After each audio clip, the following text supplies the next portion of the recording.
Beginning on this tonight, the two sides in Parliament today jeered at each other following a question by the member for Efutu who demanded to know why the Power Minister had not been invited to answer questions on the energy crisis. Well, the majority insisted there are other pressing businesses of the House and wanted to know why the minority insists on only discussing Dumsor.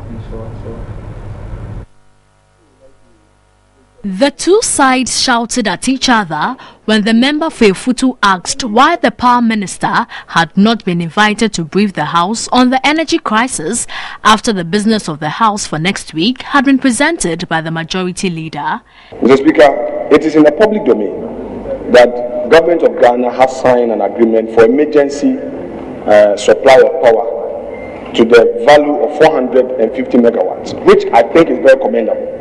I believe, and I insist, that this is a matter that, Mr. Speaker, it must,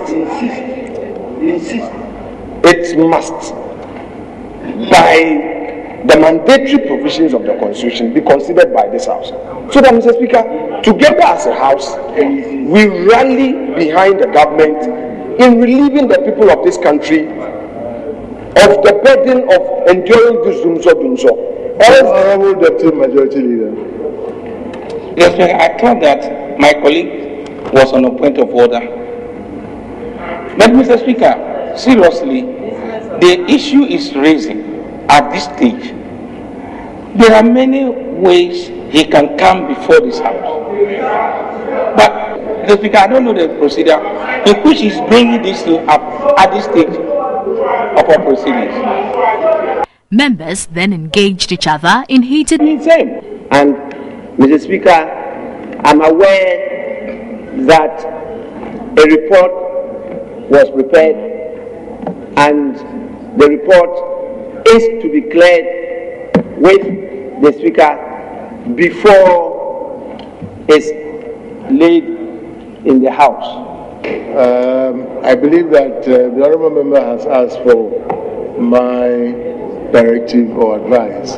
I believe that what will be the best thing to do will be to direct that the minister responsible is programmed to appear before this House and give us a status report of the issue raised, so that we can take it up from there. The Minister of Gender, Children and Social Protection will answer to the House why the Bandai district is not a beneficiary of the LEAP program and also to present the total sum of money disbursed to LEAP beneficiaries during the 2013 and 2014 financial year.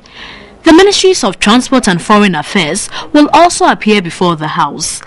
The member for South Dai, Simon Esima Edem, read a tribute for the late Paramount Chief of Peki, Todbiga Kojode, who is to be buried on Saturday after being kept in the morgue for 6 years due to disputes. Some members shared their comment on the final decision to lay the chief to rest. Mr. Speaker, I want to use the opportunity to thank and congratulate the people of Peki for resolving all issues that pave way for the barrier. Deliberations on the interstate succession law, which is at the consideration stage, was postponed to Tuesday, February 24. Meanwhile, the President is expected to present to Parliament the State of the Nation address on Thursday, February 26.